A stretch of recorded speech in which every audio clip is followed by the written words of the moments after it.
Well, first of all, just no funny business, huh? Straight the fucking. All right. Pay attention. We're gonna teach you something real special today. This is two coins. With my boy Wally, then Ronnie, wherever you're at, we're at. Showing two sides of the same coin. Let me know what y'all think. 2 coins. Follow us on Instagram and Twitter today. And welcome back to the 2 Coin Podcast. It's your boy Ronnie. And I'm your brother Wally, the other side of the coin. Today's episode is brought to you by Jim Beam. Jim Beam. Shout out to the Beam family, bro. In my system. Man, let's get straight to it. Well, first of all, just no funny business, huh? Straight the fucking. Straight the business.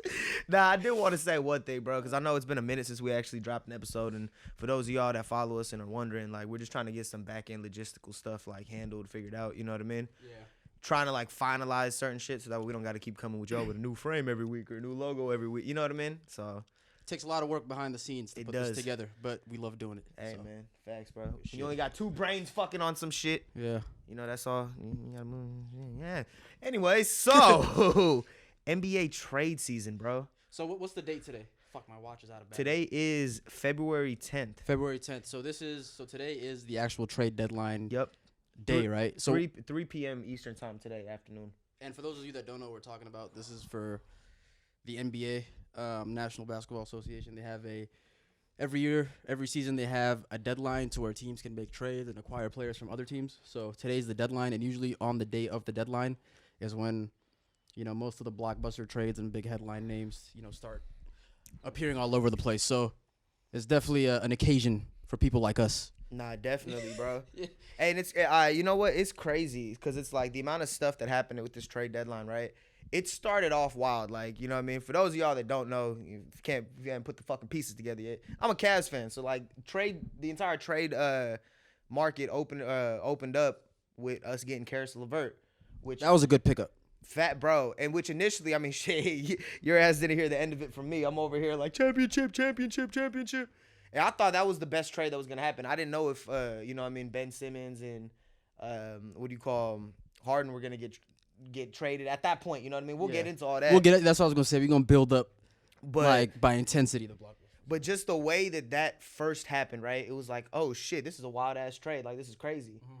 And then the Sacramento Indy deal happens. Yeah, it seems like every trade deadline, Sacramento's doing some stupid shit to fuck up their team even worse. Like go through when you have time. Obviously not right now. When you have time, go through the Sacramento Kings Reddit or subreddit. Damn, they have it? Bro, every post in the last 24 hours has been, I'm done with this franchise. Hey, so guys, what's your new favorite team? Fuck the Kings, blah, blah, blah. Like, that's what you get for putting a fucking professional sports team in Sacramento. I mean, bro, all right, so just to give y'all some context, the Kings ended up trading Tyrese Halliburton, who was a franchise cornerstone in the fucking making. Probably their best draft pick in the last, 10 years. Not facts, dead ass. And on top of that, it's just like, he said he wanted to be there. Mm-hmm. You guys said that when there's no way in hell we're trading him. And then y'all end up moving him. Everybody thought it was going to be De'Aaron Fox and Buddy Hield that's moved. And it's like, bro, not only do you move him, but you move him to the Pacers. This man has to move from Sacramento to Indianapolis. I'm sorry, that's just sidebar, but like. Nah, I mean, bro, dead ass. This dude goes from the West Coast to the middle of fucking nowhere. It is like, bro, Tyrese Halliburton, I just feel like he's starting to come into his own. He's in his, second year? Second year. Bro, he's balling this year, too. By this time next year, I feel like he would have made the Sacramento Kings name a lot more relevant in the headlines because he had, an interview post-game, I think it was 2 weeks ago, like a couple days before he got traded, where he basically mentioned that, I want to build this franchise from the ground up. I want to get it out the mud. Anytime a player says that, usually works out because they fucking mean that shit. They don't just say that shit. You know what I mean? Just say it, yeah. Nah, so, you're right. I mean, I feel like him going to Indiana now, he's going to be even more motivated, but the only problem is Indiana's getting rid of all their pieces, so they're starting from scratch, bro. So we're probably not going to hear his name really mentioned within the next couple of years, and then, all of a sudden, Indiana's going to, rebuild, and then he's going to be a veteran or some shit, and then that's when we're really going to see who Tyrese Halliburton develops. And I'm not going to lie. I'm not going to follow him because I'm not going to follow the Indiana Pacers. Yeah, but facts, I'll see, if he's doing good, I'll hear about it. You see, the crazy thing about that trade, bro, I just feel like both teams moved sideways. Yeah, it's like none of y'all got better. At all. At all. You know what I mean? But, hey, man, guess you can't fucking I don't know, bro. That's like the definition of what players always be talking about. You know what I mean? This really is a fucking dirty. Like when players move, it becomes a problem. But a fucking franchise can just turn around and be like, yeah, never mind, we don't want you no more. Perfect example, and this is a good segue. Andre Drummond. In the offseason, he signed a 1-year deal with the Sixers with the intention of them retaining him. And then this was supposed to be like a contract year for him to prove himself. And they have the cap space to sign him if you know he does well this year or whatever. So basically, they promised him that he was going to stay the year. And today they trade him. But see, that's different though, bro. Because it's like you have the opportunity to get Harden. It's like, a business. It's a byproduct of the Harden trade. Like if that Harden trade did, because at the end of the day, bro, they lost Seth Curry too. Which first of all, I think Seth is going to a great situation in Brooklyn. But real quick, before we get to that, before we get to the main fucking shit that happened today, bro, the Blazers sent CJ to fucking New Orleans. Again, going from one losing poverty franchise to another losing poverty franchise. To a worse I mean, granted, if I'm CJ, I'm like, because see, you know what CJ's playing now, bro? He's playing that Eric Gordon role. Exactly, man. Like, I see what David Griffin's trying to do, but I don't think it's going to work. Like, a big three of Zion, Brandon Ingram, and CJ McCollum ain't scared of no fucking body. At all. I mean, you mean just Brandon Ingram, a hopeful return of Zion. Yeah, can you really include CJ in a big three? He's never been an all-star. Nah, you can't. You know what I mean? Like, but he'd be a solid 6 man. I just don't know if he'll buy into that. Bro, CJ McCollum is the new era Monte Ellis. Man, that's a wild way to look at play it. The same exact way, bro. Like it's not like conducive to winning. He's a very good player. I do admire his talent. Like I would say CJ's less selfish than Monte though. He's definitely less selfish than Monte, but like he's definitely score first. I need the ball in my hands type player. Like let me just get you a bucket. And I feel like we have too many of those players. Like a lot of those players don't lead to like wins. Bro, but I'll say this though. I kind of see what Portland's doing just as far as stacking up young assets. You know what I mean? Like especially like because I think there's the writing on the wall is that Anthony Simons is their future. So what is Dame? Dame's still like I'm not running from the grind. Bro, if I'm Dame, bro, get me the fuck out of here. You feel me? I feel like Dame, he's not saying that he wants to stay in Portland to get it out the mud. Nobody fucking believes that. He's staying in Portland because he's comfortable. Yeah. It's a coastal. Is it a coastal city? It is a coastal city. It's a coastal city, not too far up from Oakland, his hometown. Yep. Still on the West Coast. This man has like 3 kids. He's married. He's been with this franchise. He got 3 kids. Yeah, he's been with this franchise that drafted him since what? When was he drafted? 2010. 2012. Yeah, 2012. So that's 10 years. He's been living in this city and within this community. He's comfortable with his kids. He's making a supermax contract. He's with a franchise that can get him another supermax contract, aka generational wealth. Yeah. The fuck does he care about a ring for? He's just saying that to the media to make it seem like, yeah, I'm down for this shit. But nah, he comfortable and you want to stay comfortable. That's it. Hey, that's my opinion on it. That's a great point, bro. Like, honestly, you got to think, like, when you're at that level, though, like, how much do rings really matter? Like, granted, they do. You know what I mean? But, like you said, bro, you have the chance of generational wealth or get a fucking ring. See, nigga like me, man, like, as soon as I got drafted, I wouldn't give a fuck about winning a ring. Like, bro, I got $50 million in my bank account. Oh, I don't have a ring. Ooh, boo-hoo. Like, who cares, dog? Like, you really gotta have that dog, like something different in you, like the Kobe's and the LeBrons and everybody else who want a ring. Like, you gotta have something different in you to like see past the money. But I feel like the majority of the NBA, I'd say 70% of it, doesn't give a fuck about winning a ring. If it happens, cool.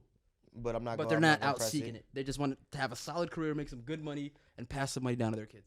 I mean, a lot of people just happy to be there, bro. Exactly. Bro, another like slept on trade that went under the fucking radar. You guys got Torrey Craig back. Oh, he was with y'all before? Yeah, bro. He was playing in the finals last year. Was he really? Yeah. Damn, Torrey Craig off our bench, bro. He fits perfectly. He already knows the system. Monty fucks with him. I'm sure Monty was vouching for him to come back. Yeah. He was so good off our bench. Bro, why'd y'all trade him? Was he a free agent this summer? I forgot why we traded him, to be honest. I think he was involved in the Landry Shamet trade, if I'm not mistaken. Got you. Well, either way, very underrated pickup for y'all. Yeah, because we traded for Shamet in the offseason when his contract was already like expiring, and then we signed him. Damn, okay. We re-signed him for like 2 years, and then we lost but now we got him back, so it's perfect. So now our bench is complete. We're coming for you, Larry O'Brien. Hey, man. Shoot. We're going to get to the Larry O'Brien talks in a sec, but and then obviously there was like a lot of little, little pickups. Like I thought the Celtics and the fucking Spurs swapping Josh Richardson and Derek White. Mm-hmm. Josh Richardson him being a defensive-minded type player fits kind of perfect with Pop.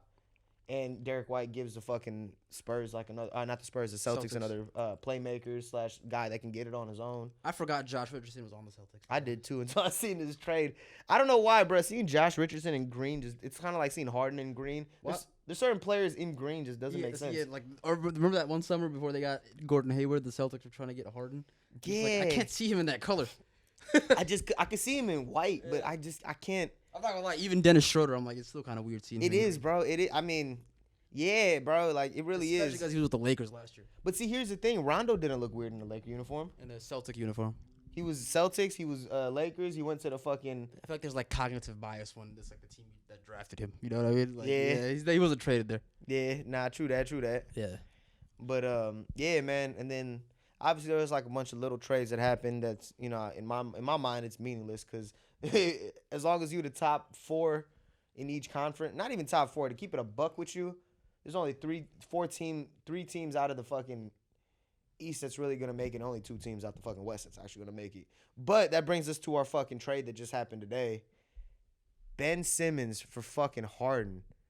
But not even just straight up. It was Ben Simmons, Seth Curry, fucking Andre Drummond, and 2 draft picks for Harden. Yeah. They gave up a lot. They gave up a lot. Like I really thought that it was gonna be the other way around. I thought the Nets were gonna have to give some picks, and you know what I mean. But Sean Marks is smart. Sean Marks is the GM of the Brooklyn Nets who arranged the trade to get Harden out of there. Yeah. Daryl Morey is the GM of the 76ers, who was also the GM of the Rockets like 2 years ago. So he knows Harden. He wanted Harden from the get-go. Bro, I feel it, but now you got to think about it. I think he was under too much pressure, man, because of the whole situation. there were reports that Joel Embiid was pressuring him to get rid of Ben Simmons. Like we don't need this fucking distraction anymore. Please get rid of him by the deadline. Yeah. And it's like if your star player is telling you that, you gotta listen. You gotta listen, right? And it's like okay, like Daryl Morey ever since this past summer, since Ben Simmons just choked it in the playoffs, and you know, like trade rumors started swirling around. He's like, I'm just gonna hold out until I hear an offer for a superstar. That's worth swap for Ben Simmons, right? Yeah. We spent the past 6 months where teams were throwing offers left and right, but it wasn't what they were looking for. They got to a point where I'm like, bro, you're never gonna hear a superstar or all-star name in exchange for Ben Simmons. It's just not gonna happen. So you're just gonna have to ride this out. Yeah. Right? I was wrong. So like the Nets needed to get rid of Harden, and it's like I feel like if you're Daryl Morey, I just put myself in his shoes. Like the fact that you held out that long for a star player, and now you got a trade proposal for a star player, and you got your franchise player telling you to get rid of this guy. Yeah. You got to pounce on it. And then Sean Marks, knowing that, knows he has leverage. Oh, he got full advantage of this trade. He has leverage. Like, bro, I'm giving you Harden, like arguably a top 5 player. Yeah. And I'm taking Ben Simmons, a player who pouted and just sat on the bench, right? I need more. I need more, bro. I need more. So he just used that leverage in the moment at the trade deadline to get Drummond and Seth Curry. Because I guarantee you 2-3 months ago, that wouldn't happen. Daryl Morey would not have given all that up for James Harden. He wouldn't. Bro, I mean, even if you he would have been like, nah, just Ben Simmons for Harden straight up. They're all stars. Bro, even outside of that, bro, fucking, you're not adding 2 picks on top of the 2 players that you added with Ben Simmons. Yeah. You know what I mean? And see, that brings me to another point. Like, we're talking about it a bit off air. Like, the Brooklyn Nets really traded Karis LeVert and Jared Allen to get Harden. Now they got Ben Simmons, Curry, 2 picks, and fucking Drummond. So, in retrospect, you got to look at it as from the Brooklyn Nets front office's perspective. They kind of saved face on losing, like I always say, arguably a top 5 center in the league. Yeah, Jared Allen. Along with Karis LeVert. You know what I mean? Yeah. Yeah, so they turned Karis LeVert and Harden into... No, Karis LeVert and Allen. Karis LeVert, Allen, and Harden. No, Allen was just Harden was just the middleman. Yeah, because he was okay, got it. You know what I mean? But at the same time, it's like, bro, like they saved face though. But it's like you gave like the players in both trades to like Eastern Conference rivals who you could very well see in the playoffs, and they could bounce you with the players you traded to them. Yeah. You know? Bro, I mean, that gets you think, like, when we talk about, like, executive of the year, bro, it has to be fucking Kobe Altman, bro, because I sit back and I'm just like, this dude really traded Dante Exum in a second-round pick for Jared Allen. Yeah, they're gonna give it to him this year because nobody expected the Cavs to be as good. But even being good has to do with with JB Bickerstaff. Yeah. But as far as assembling this roster, No, well, yeah, because JB Bickerstaff. obviously they work hand in hand. You're right. Yeah. Yeah, like JB Bickerstaff can't do shit if the roster is not His good. ass. Yeah. But I mean, bro, but still, JB has a lot to do with this team's success. Like, bro, you eat our starting five, right? We have legitimately 3 people who could be the center focal point of a franchise. Now, with Karras, that's about 4. Yeah. For you to be able to get these players to buy in on a team first mentality, You're following the Phoenix Suns blueprint. literally, bro. Hey, man. Honestly, like Mikal Bridges, bro, that was a top 20 pick in the first round. Like you could build a franchise around him. You Really? see what bro, he's very capable offensively. But the reason why he's an elite defensive player and glue guy is because that's what we need from him, from our franchise. You know what I mean?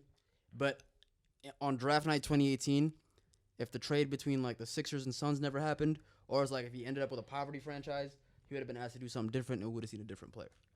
Damn, okay. You know what I mean? So that's the blueprint, bro. You think Mikal could have went down like the Miles Bridges route? He could have, yeah, but he had the talent to. Yeah. Yeah, like I mean, he still can. Like, we're talking about it like he this had the motherfucker's talent. old. To, yeah, like he was always gonna be a good 2-way player, but we just don't need as much from him on offense now. Yeah, I mean, y'all got a lot. I mean, shit, bro. Interesting trade deadline, bro. That brings me to, you know what I mean, the chance, like you was talking about earlier, the Larry O'Brien trophy and who's really going to be in contention. Yeah, and after this, we'll switch to another topic for those of you that don't give a fuck about them. Yeah, nah, for real. But not like dead ass, bro. Like outside of the West, it's going to be you or the Warriors. You know what I mean? The Suns or the Warriors are coming out. After this Philly trade, I'm not going to lie, bro. I look at fucking Philly as actually a problem now. You know what I mean? I'm not really worried about fucking Brooklyn. Yeah, they got Ben Simmons. You know what I mean? That's cool and all. But the fact that you gave Joel Embiid Harden, not even that Philly got Harden, you gave Joel Embiid Harden. Yeah, It's gonna cause some problems, bro. they're gonna be. There's no way they're not gonna be good together. You feel me? Yeah. Like they're both ISO type players in different areas of the fucking court. Yeah, and Harden is a facilitator. You feel me? But an even better facilitator than Ben Simmons is. Let's be honest. He's a better facilitator than Ben Simmons is. At this point in his career, yeah. But oh my God, he can shoot. Oh my God. You don't have to worry about a lefty point guard being fucking too much of a bitch to shoot. that's the thing, bro. It ain't even that you can't shoot. It's you're too pussy. You're willing to not shoot, bro. You're literally get your energy up, son. Dude, I'm sorry. I lost all respect for Ben Simmons. Like, After more the power to situation. him. Like, I hope he continues to see success. I don't want to proud anybody's downfall. Yeah. But, like, I just lost a whole bunch of it just as a man, bro. Like, bro, like, come on, bro. You couldn't just go back and face what happened? Yeah. Like, Literally. You couldn't go back and face the music. Just take accountability. I'm not gonna lie, bro. You know what finals matchup now? Like I need. Yeah. Not a finals matchup. What the fuck? A playoff matchup. I don't care what round it happens in. I need a Philly Brooklyn matchup. Cause you realize how bad it's gonna be for Ben Simmons to pull up in Philly, and they both got a chance, bro. They both got a chance to siege, especially with Brooklyn dropping so low. You know what I mean? Ben Simmons is gonna be conveniently injured if that happens. He's like, I'm not playing any of the home. Oh, away games." sore right elbow. Out 2 to 4 weeks indefinitely. Oh, comes back for game 3 and 4. Oh, I'm out again. Like, Next round I'm healthy. What did Chuck say? He's like with Harden. oh yeah. He's like, oh yeah, he traded. He healthy now. See, now, bro, that gets you thinking even from fucking KD and Kyrie's perspective, right? Like, I get it. Like, obviously, yeah, we gonna wrap up this fucking basketball bullshit. But as far as like that team, like, bro, they only played 16 games together and they went 13-3. Like, we'll never know the full that full potential of that team. I don't really care about knowing the full potential of them. Fuck them. I don't ever need to see 3 superstars on one team ever again as long as I'm watching the NBA. Like, Bruh. please don't make it happen. Please. Like, no. Like, 3 already established superstars, like, working behind the scenes. This motherfucker knew exactly what I was about to say. Yeah, no, like, not developing. I know, and, like, no. Not, like, 3 superstars behind the scenes. Like, yeah, let's all go join the same team. I'm going to force my way out. I'm going to call Rich Paul. Like, no. Yeah. That shit is fucking toxic for the league. It's going to ruin the NBA. I don't need to see that shit ever It's again. not organic, bro. Like, Ben Simmons being a bitch, I better not see no other NBA player acting like that. At all. I mean, Zion might, bro. Because this motherfucker sees Cam Reddish and RJ having fun in New York. He's like, I want to go hang out with my friends. Bro, fuck fun. You're getting paid, bro. Like, you're not there to have fun. Like, you're playing basketball because it's your job. It's work. I hate my job too, bro. Yeah, yeah. Like, fuck, I'm sick of these niggas, bro. They're so entitled, bro. That it, bro. You know what? You're not wrong, bro. You're fucking not Like, wrong. bro, this is your job. You got and you're getting paid this much too. You're getting paid millions, bro, to shoot a fucking basketball, and you over here holding out because you can't fucking face the crowd. Yeah, like You can't face the team that you quit on in the fucking playoffs. That's the crazy thing about it. You bitched out, and then now you kicked and cried your way out. Like, what the fuck you think Brooklyn's gonna do when they fucking they get the Ben Simmons that Philly just had? yeah. You know what I mean? I was talking to my dad about this. Good luck. My bad, bro. Good luck walking around New York after choking again. You know what I mean? Like, yeah, Brooklyn. Like, come on, bro. You better not be scared to shoot in the fourth quarter in Brooklyn. At all, bro. Like, what? He's like, I got KD and Kyrie. They don't gotta I don't gotta worry about it. You know what I mean? Yeah. Just a fucking cop out, bro. I don't know. I don't think he's not gonna last in the league if he keeps up his attitude. At all, bro. Like, he's getting his chance now, but what happens if KD or Kyrie are injured and you're in the conference finals or whatever, and they need you to score? And you don't. And, like, we're going to be like, okay, he was out for 8 months straight, didn't play a single NBA game yet, offseason, plus an extended offseason. To practice How come he's not shooting still? Yeah. Yeah, bro. That's one of them. Like, I mean, shit, bro. That just means you're half-assing your job, and any employer should fucking fire you. Doesn't matter if you're in the NBA or doing whatever. Nigga, you're underperforming. See, let me ask you this. If I was Daryl Morey, right? Yeah, you want that you want that superstar in Harden. But what about that trade that fucking Indy did with Sacramento? Obviously add a couple more packages, but Ben Simmons and whatever you gave besides Seth Curry, but for Buddy Hield, Tyrese Halliburton, and whatever else was around it. That would have actually been a solid long-term. I think Daryl Morey did the right thing. He got the... I mean, he did the only thing he could do. Because let me ask you this, bro. He fucks around, trades Ben Simmons for Tyrese Halliburton and Buddy Hield. The league's going to be like, what the fuck? You know what I mean? I'm not going to lie. They're going to have to unleash Furkan Korkmaz now. Maybe he's just waiting. That man. Hey, Korkmaz is nice, bro. He's like a better version of Fournier. Yeah. Like, I forgot where I heard it, bro, but it's I heard this shit about Fournier. It's so fucking true, bro. Fournier will give you like a godly game 1 every 7 games. You know what I mean? Yeah. Like, this dude is nice, but he's nice like once every 7 games. And it's wild, bro.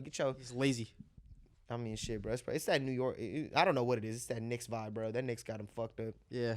All right. Enough NBA talk. Shit, man. Once we get into Evan Fournier, that's how I know it's time. We dragging it. Yo, we talking about Evan Fournier now? Okay. Man. So, so to switch gears, bro. You know, both being immigrants, us having family overseas or whatnot, you know what I mean? We've taken trips back and forth before, you know what I mean? Yeah. We've back to the motherland. Back to our respective motherlands, you feel me?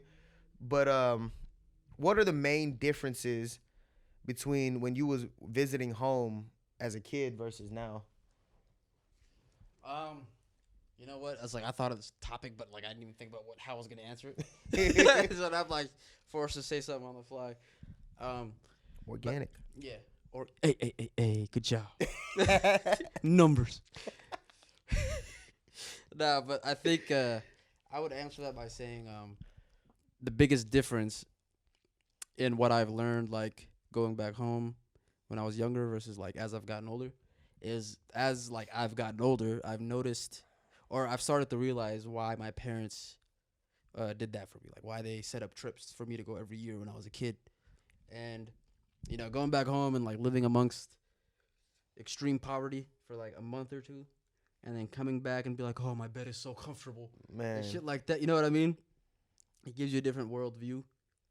I feel like now it's easier for me to like, you know, be grateful for everything that I have because I always have a point of reference to go back to. I have my aunts and uncles and you know grandparents that are living in poverty and that rely on my dad. You know what I mean? Yeah. So it makes me realize how lucky I am. Because if circumstances were different, I could have been just amongst them as a dirty little street kid running around Africa. You know what I mean? So if it wasn't for like a small chance of luck that had, you know, my family end up here, yeah, I wouldn't have like the type of luxury that I have now, like the education that I've had, you know, the roof over my head that I have. So yeah, it's like every day, like it makes me like appreciative of the little things. Okay. And I feel like I started getting on that early, like earlier than most people would start to appreciate the little things for sure. Yeah. I'd say I was probably like 15, 16 when that realization came about. Damn. Okay. Yeah. I mean, shit, bro. I agree with everything you just said, bro. I would say the biggest thing it gave me was perspective. You know what I mean? Like, granted, I didn't go back as often as you did because you said you went back, what, every summer? Yeah, I started going back. No, every other summer. Every other summer? Since 03, basically. Okay. Yeah. So when we had first came, just because we were still, you know what I mean, with our whole visa situation and whatnot, we weren't allowed to, like, leave the country like that, you know what I mean? Because then it would just be harder to come back. So I went one time after we first came. I went one time in 03. And obviously, like, you know what I mean, you're fucking 8 years old. You don't, perspectives don't make sense. You think, oh, shit, I'm in America. America is dope as fuck. Like, oh, I'm in India. I'm with family. It's dope as, you know what I mean? You don't really see the differences like that. Yeah. You know what I mean? But then after 03, the next time I went was, I think, 2009. And that's when I started seeing, like, or understanding the differences, not even seeing it, understanding it. You know what I mean? And understanding, like, damn, bro, like, you know, my life really is different back home. And then and then after 09, I think I only went, like, maybe 3 times after that. But the one experience that really got me was 2 of my cousins, they ended up going to boarding school out there. One of them from Italy. Rest in peace, Nikki, man. Fucking, we miss you, bro. Rest in peace. His fucking death anniversary was just yesterday, actually. Yeah. But, yeah, man. He grew up in Italy. And he ended up, he was born and raised in Italy and then ended up getting sent to boarding school out in India.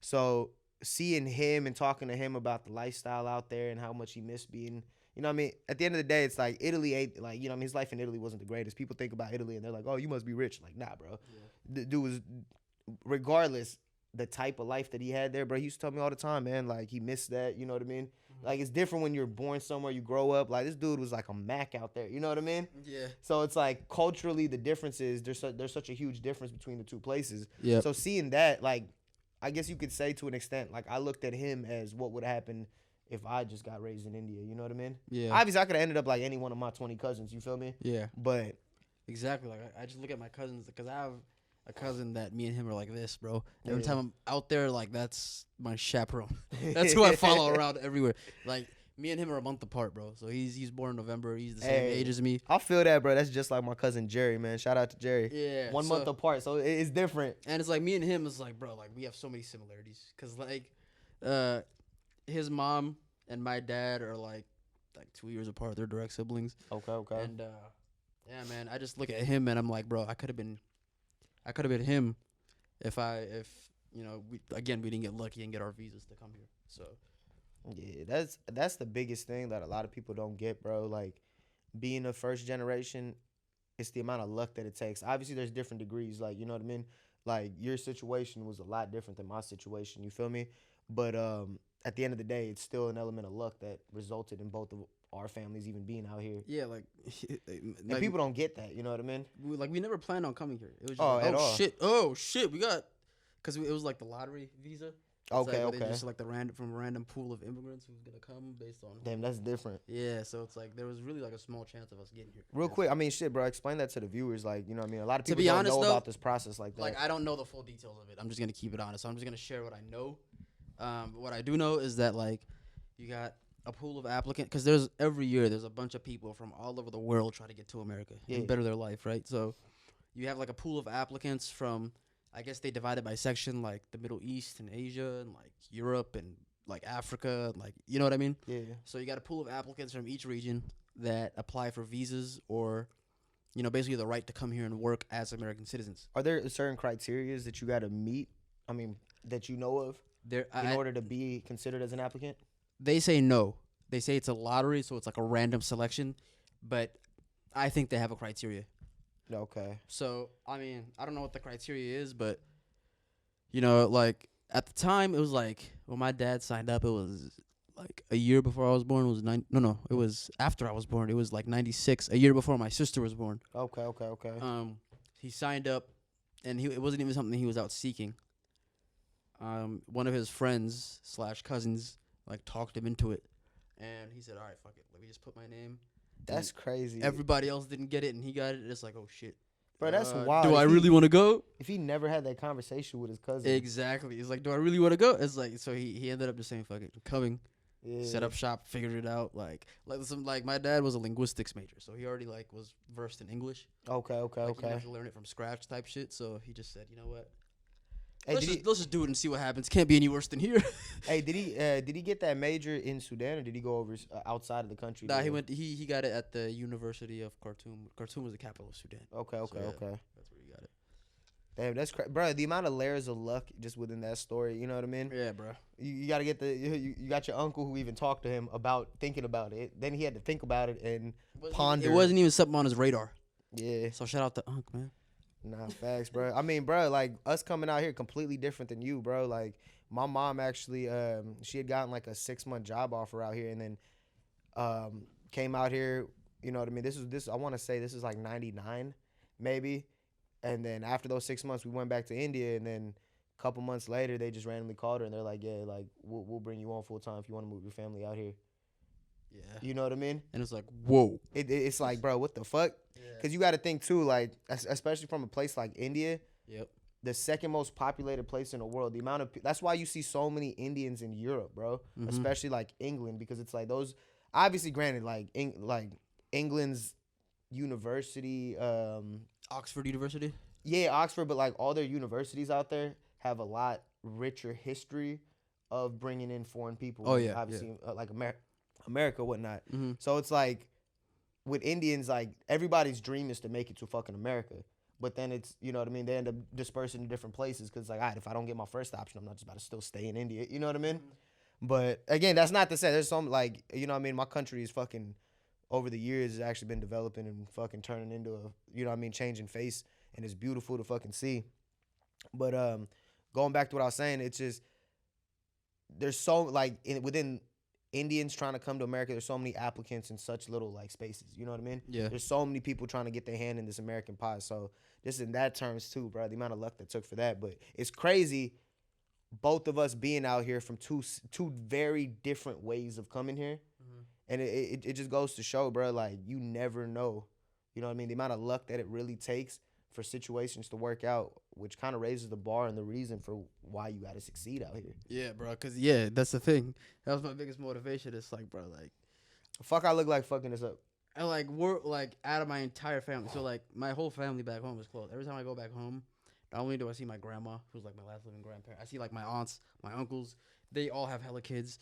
And I see that, like, like, my mom's cousins and second cousins. Yeah. And, like, they all get together all the time. And they all live, like, within close proximity of each other. Damn, okay, because, like, if people know anything about, like, African history, it's, like, tribal. So it's, like, with us, like, even generations later, like, we just maintain close family contacts. And, like, a bunch of Sudanese people are the same exact way, too. That's just, like, our culture. Like, we just stay close-knit as a family and as, like, a tribe type of thing. You have, like, your clan. Yeah. You know? So, to see people out there, man, it's, like, out of all those people, which is, like, you're talking 150 to 200 people at least. Yeah. You know? Like, my dad and, you know, his wife and kids were the only people to make it that got an opportunity, like, to come to, like, the Western world and earn money. And it's like, as a result of that, the amount of, like, people that are relying on my pops to, like, send them money and shit. And he's not getting any younger, man. And it's like, the older I get, the more I realize that, like, he's not gonna be around forever. Like, me, I'm the firstborn son, but like it all falls on you. When he's gone, it's gonna all fall on me. And I've known that since I was, like, 13, 14 years old, bro. And that's been the number one single motivating factor for everything I've done. And that's crazy too, bro. Being the only son, like, the fact that it's not even that you got to make sure your family, like, your immediate family's good. Like, I know, like, I'm gonna have people relying on me. Like, it's not something I can hide from or run away from, but it's just something I'm gonna have to, like, what I can do that's in my control is put myself in the best position to fucking be able to provide for them. I mean, bro, you a Dill's son, bro. They looking at you like, come on now. I mean, bro, like, do you even think your little brother got that kind of pressure? Or he's more... No, he does to a degree, but, like, no. Like, he's more free to be who he wants to be? Yeah, exactly. Yeah. Damn, bro, there's levels to this shit, man. Yeah. Let's see. Yeah, bro, like, hey, the only... But it's not something I'm, like, running away from, you know what I mean? It's something I embrace. Yeah. Because, like, yeah, dude, I want to help my people. I'm in a position to, like, give my people, like, a little piece of what I was able to, like, get lucky from here. Yeah. So I was like, I got no choice. Like, what the fuck do I look like being a bum out here, bro? You know what I mean? Like, Yeah. what type of embarrassment do I look like if I'm just out here bumming and not doing shit with my life? You know? Yeah. Because at that point, it's like you could have done that back home. Exactly. Like, Exactly. I got the opportunity to be out here. you came all the way to America to be broke. Yeah. But, hey, I'll say on the other side, right? Like, I was watching this academics interview, the one that just came out on Vlad, and he was talking about him being a Jamaican immigrant or whatnot.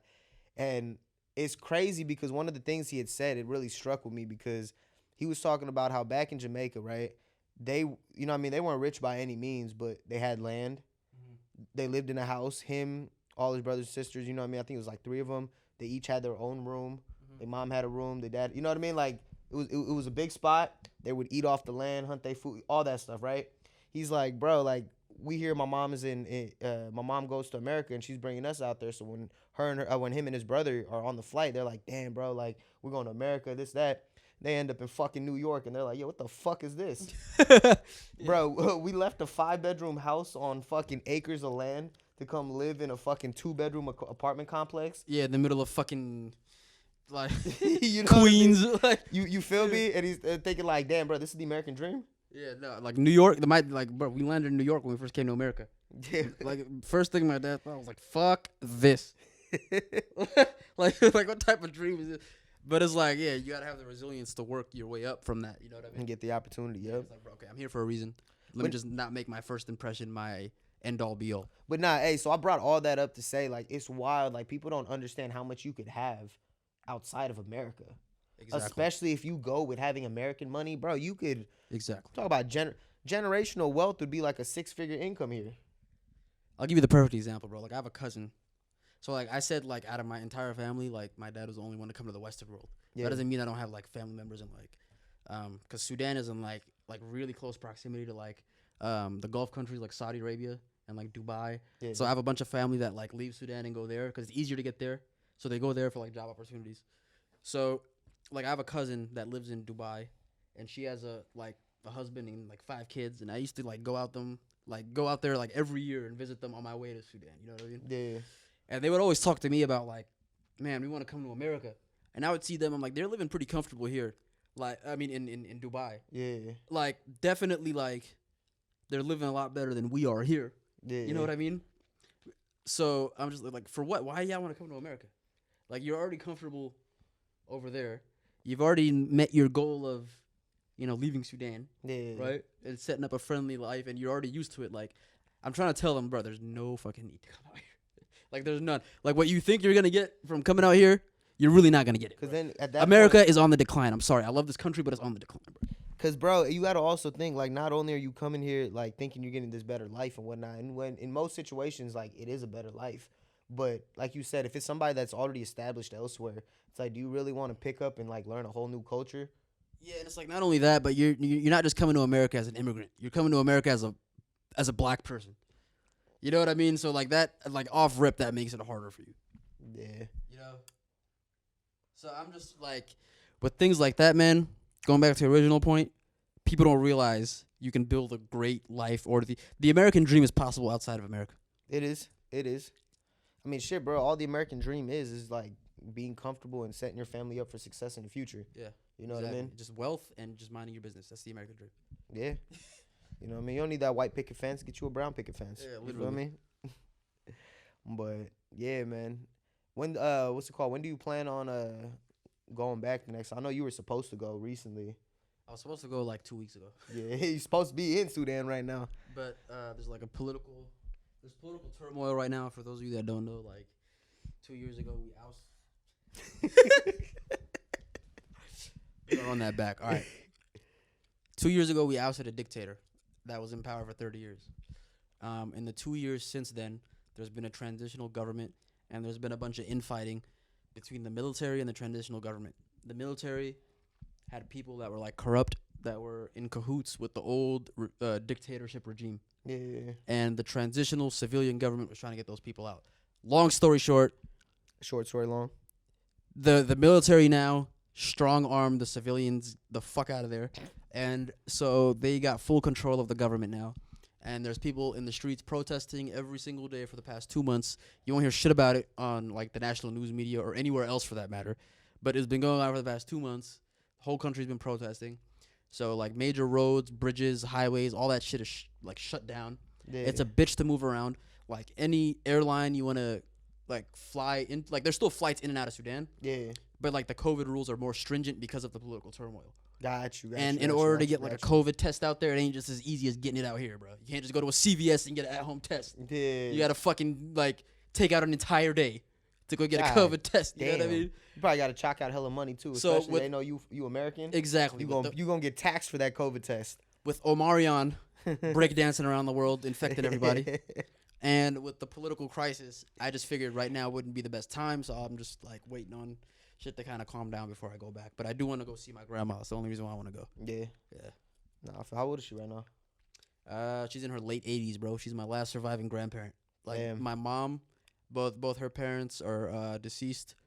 And, you know, my dad, his dad passed away before I was even born. So, like, that's the grandparent that I'm closest to that's been in my life my entire life. Damn, okay, you know, so, yeah, definitely want to go see her.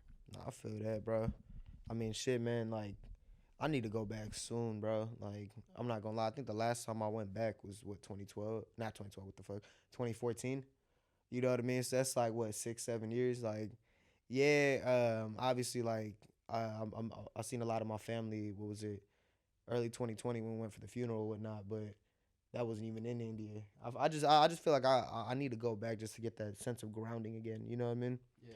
But hopefully soon, bro. Like, I know I feel like I'm just moving around trying to figure shit out for myself right now. I'm about to graduate soon, trying to get you know what I mean? Trying to find where I'm trying to be established next. Once shit kind of slows down, I do want to go back. But then on the other hand, like you said, bro, like, I don't want hella years to just pass. And next thing I know, I look up and it's been 15 years since I've been back home. That's another thing too, is like, as an adult, bro, like, it's harder to go, because now it's like I'm expected to pay for my own ticket and flight back and shit like that, which is like I'm willing to do, but I'm not willing to do it every other summer or every year like I've been going, like when I was a kid. Yeah. You know what I mean? So now that I'm older, it's gonna be like my trips are gonna be few and far between. I know that. And on top of that, bro, think about it this way. Now when you go, it's different because you're not going with your, like, obviously you can go with your parents, but like everything you do there is gonna be different. You're a grown ass man now. Yeah. You know what I mean? It's different when you're a kid. You could just be at your auntie's house, play around with your cousins. Now it's like you go out there, a motherfuckers just got off of work. You know there's shit expected of you too. Like if there's somebody like close in your family that passed away or somebody you just got, you're expected to go and say your congratulations or give your shit that's expected of an adult. You know what I mean? Nah, big facts, bro. It's just in a different. I don't know. It's just in a different light, I guess, or it's just in a different. I don't want to say the fucking word vibe, bro. it's just vibes. But nah, bro, it's just in a different. Damn, bro, I kept saying manifestation. I kept saying the same shit over and over again. That thought ran the fuck out of my head. You're being toxic. Nah, long story short, bro, I want to go back soon, man. You know what I mean? I miss it out there. I miss my family and shit. Especially just not being able to grow up with them and whatnot. So it's just like I'm holding on to a fucking. Not a lifeline, but this string of a connection. Exactly. It is not as deep as it should be. Exactly. Yeah. You feel me? Like nowhere near as deep as it should be. Like, I don't know. I'm not gonna lie, bro. I get jealous of seeing people out here that got hella family and shit. I'm like, bro, like I'm going to my grandma's house. Like, you lucky fuck. And motherfuckers don't get. I mean, I don't want to say they don't understand how lucky they are, because a lot of people, you know what I mean. I mean, people only know what they know, right? Exactly. But for those of y'all that are able to grow up with family and stuff, cherish those moments, bro. Like, yeah, like that extended. Don't take it for granted. Not at all, bro. Like, really be thankful that you have, like, if you do in your life, like your cousins and uncles and grandparents that are easily accessible to you. Mm-hmm. Go kick with them. Be thankful that you have those people available, because you know, like, even when I was a kid, bro, like there's been times where I'm like, man, I fucking miss my grandma, bro. Yeah. You know what I mean? And it's just like I'm thousands of miles away, so that shit sucks. It does, man. Well, on that note, bro, killed it yet again. You feel me? Another one in the raps. You feel me? We appreciate y'all patience with us. I feel like we say this every other episode, but hey, this work in progress. We building it. Literally built this bitch from the ground up. You know what I mean? Got it out the mud, bruh. Hey. But nah, man. And you know, we got another one in the books for y'all. And yeah, man. On behalf of the 2 Coin Podcast, this is your brother Waleed signing out. And I'm Ronnie, the other side of the coin. Yeah.